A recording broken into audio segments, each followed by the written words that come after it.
श्रीमान मल्लिकार्जुन खड़गे जी।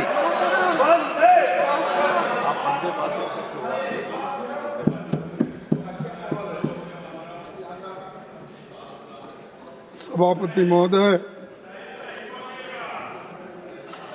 सही बोलता हूं मैं, झूठ बोलने की आदत आपको है। सर, मैं वंदे मातरम से शुरू करूं। वंदे वंदे वंदे।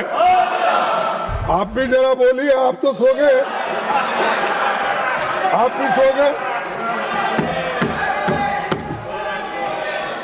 सोने दो, क्योंकि जब मुल्क जागता रहेगा वो सोते रहे तो ही अच्छा रहेगा। सर ठीक है, बैठो भाई। सर, आपका मैं बहुत ही आभार मानता हूं। आप मुझे होम मिनिस्टर बोलने के बाद मुझे आपने समय दिया, इसीलिए मैं आपका धन्यवाद करता हूं। सर, राष्ट्र गीत वंदे मातरम 150 साल के ऐतिहासिक मौके पर सदन में अपने विचार रखने का मुझे अवसर मिला है। मैं सौभाग्यशाली हूं और ये गाना मैं 60 साल से गा रहा हूं, क्योंकि मैं 55 साल तो इसी में गुजारा, एमएलए, एमपी, राज्यसभा मेंबर। सो इसीलिए मुझे तो वंदे मातरम गाना पहले से ही मुझे आदत हो गई है, हम गाते रहते। लेकिन वंदे मातरम नहीं गाने वाले अब शुरू किए हैं, उनके लिए मैं धन्यवाद अर्पित करता हूं। ये तो वंदे मातरम की ताकत है सर।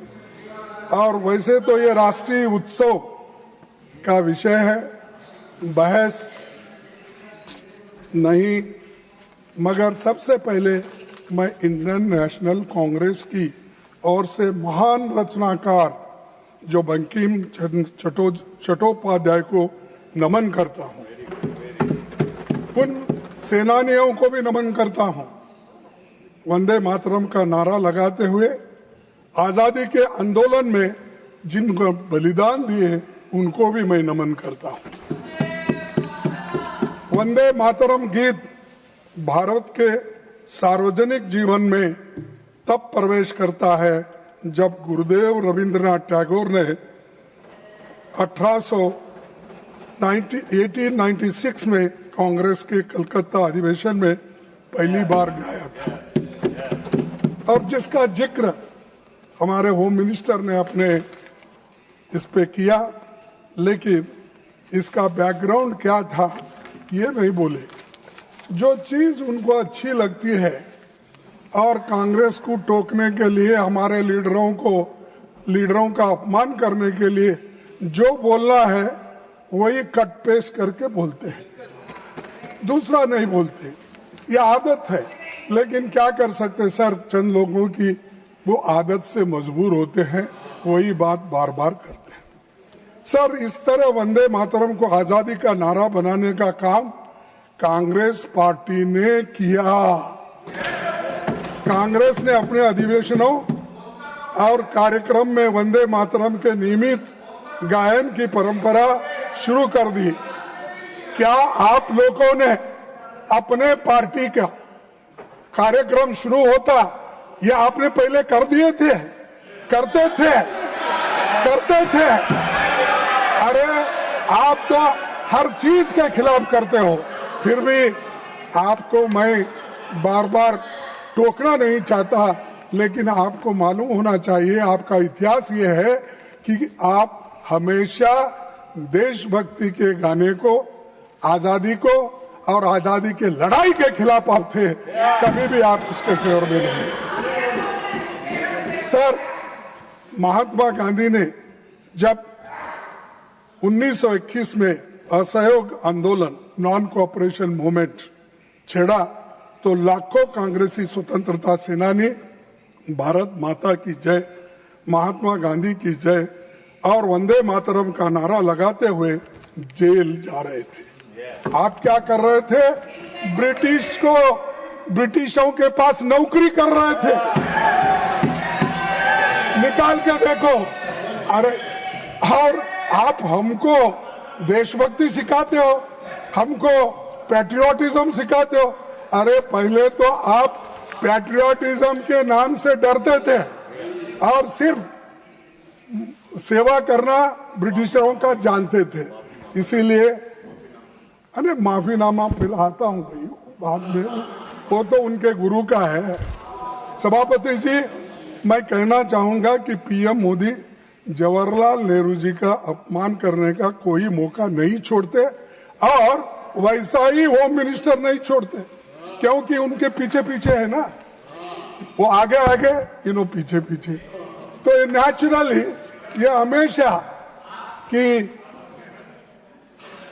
इसीलिए वो हमेशा कांग्रेस का गिला करते हैं और हमारे पार्टी के बारे में, नेताओं के बारे में, यहाँ तक कि हर कांग्रेस के लीडर का अपमान करने का मौका नहीं छोड़ते।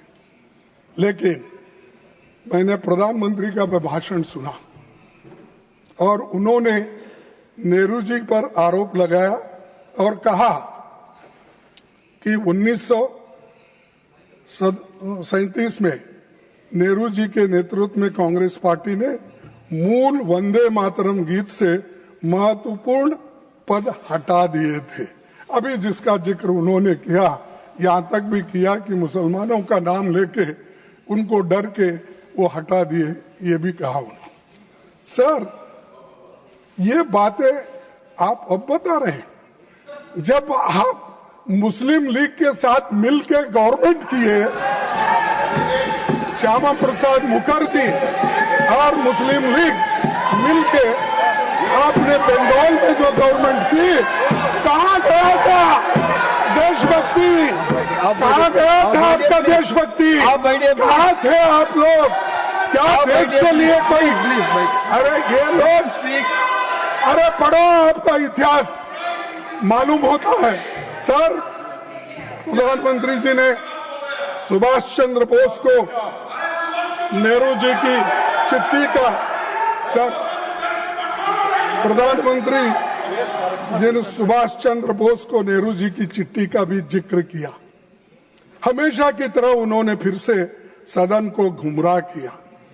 प्रधानमंत्री के आरोप तथ्य से परे हैं और लोगों को भ्रमित करने वाली है। सर, सच्चाई ये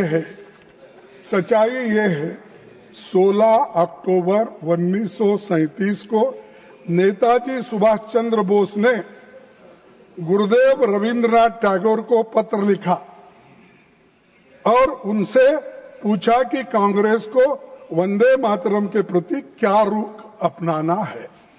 ये किसने लिखा? नेताजी सुभाष चंद्र बोस। उनके बारे में भी डाउट है आपको?